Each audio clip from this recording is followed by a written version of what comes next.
नमस्कार दोस्तों।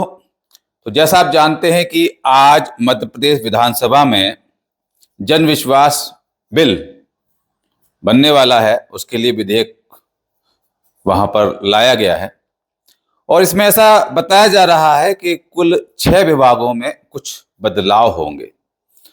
तो सबसे पहले जो बदलाव होंगे मैं आपको बता दूं कि सजा की जगह जुर्माने के प्रावधान की ओर हमारा देश जा रहा है और यह किस तरीके से समाज में एक विसंगति पैदा करेगा उसके बारे में विमर्श मैं आखिरी में करूंगा। पहले आप समझ लें कि ये किस तरीके के बदलाव किए जा रहे हैं।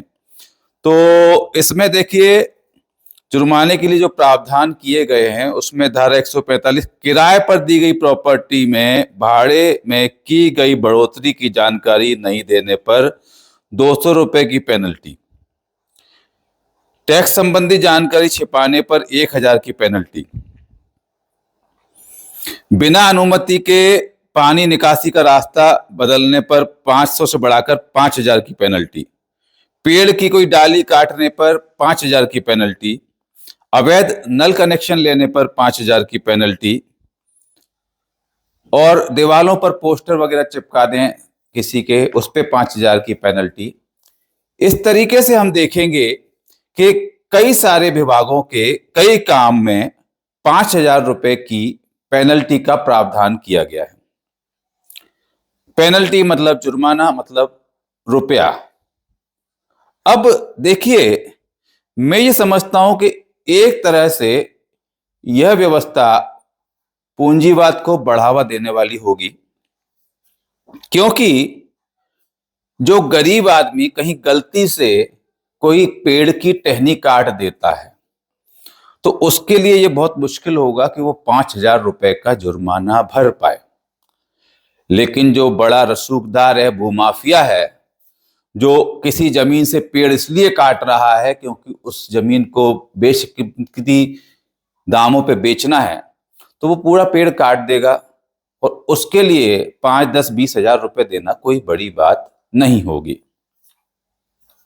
इसी तरह से जनविश्वास बिल केंद्र में भी आया था। उस समय भी जो नकली दवा विक्रेताओं को बड़ा जुर्माना लगाकर छोड़ने की व्यवस्था की गई थी, उसी तरह की व्यवस्था अब जो है, यदि मध्य प्रदेश में भी इस तरह का बिल आता है, एक कानून बनता है जिसमें कि भारी जुर्माना लिया जा रहा है और भारी जुर्माना वही लोग दे सकते हैं जिनके पास पैसा हो, ये हकीकत है। गरीब आदमी तो 100 रुपए की चोरी करने के बाद भी उसके पास में न जमानतदार होते हैं। आपको पता है कितने लोग जेल में हैं छोटे छोटे अपराध के लिए। वो छोटे लोग अपराध के लिए जेल में इसलिए हैं क्योंकि उनके पास पैसा नहीं है, और अमीर लोग यदि जुर्माना लग जाएगा तो अपराधों से डरेंगे ही नहीं, वह अपराध करते रहेंगे। तो यहां मैं मानता हूं कि जिस तरीके से लोग गलत काम करते हैं उनको रोकने के लिए सख्ती होनी चाहिए, लेकिन यह सख्ती सजा के रूप में भी होनी चाहिए।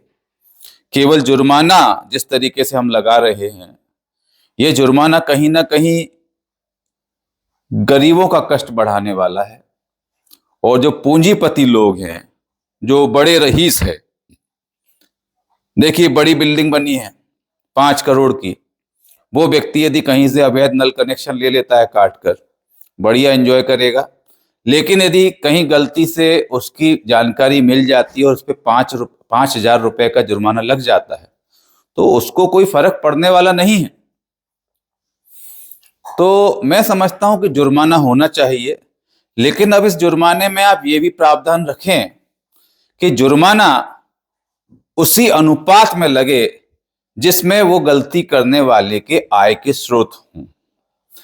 जो व्यक्ति 5000 रुपए महीना कमा के जैसे तैसे परिवार को सूखी रोटी खिला रहा है, यदि उस पर 5000 रुपए जुर्माना लग जाएगा तो पूरे महीने की कमाई जुर्माने में चली जाएगी तो वो अपने बच्चों को क्या खिलाएगा। तो ऐसी बहुत सारी विसंगतियां मुझे नजर आ रही हैं। हो सकता है इसके बारे में भी गहन विचार कर रखा हो, सोच रखा हो, लेकिन मैं समझता हूं कि जुर्माना लगाना चाहिए। मैं तो कह रहा हूं 5,000 काय को 50,000 लगाइए, 5 लाख लगाइए, लेकिन 5 लाख देने की क्षमता जिस भूमाफिया में हो, जिस अन्य तरह के माफिया में हो, जिस रईस में हो, उससे तो आप वो ले लेंगे, लेकिन वो गरीब आदमी तो यही कहेगा कि माई बाप 5,000 नहीं है, चाहे आप जेल में डाल दो। तो ये इस तरीके से जो बिल आया है उसके बारे में क्या है आपकी राय? क्योंकि मैं समझता हूं कि कहीं ना कहीं ये एक तरह से पूंजीवाद को बढ़ावा देने वाला है। जो पूंजीपति लोग हैं उनको तो एक तरह से संरक्षण मिल जाएगा, क्योंकि वो गलत काम करेंगे और पैसा भरकर बच जाएंगे। तो आपकी क्या राय है, नीचे कमेंट करके जरूर बताइएगा। नमस्कार, जय हिंद।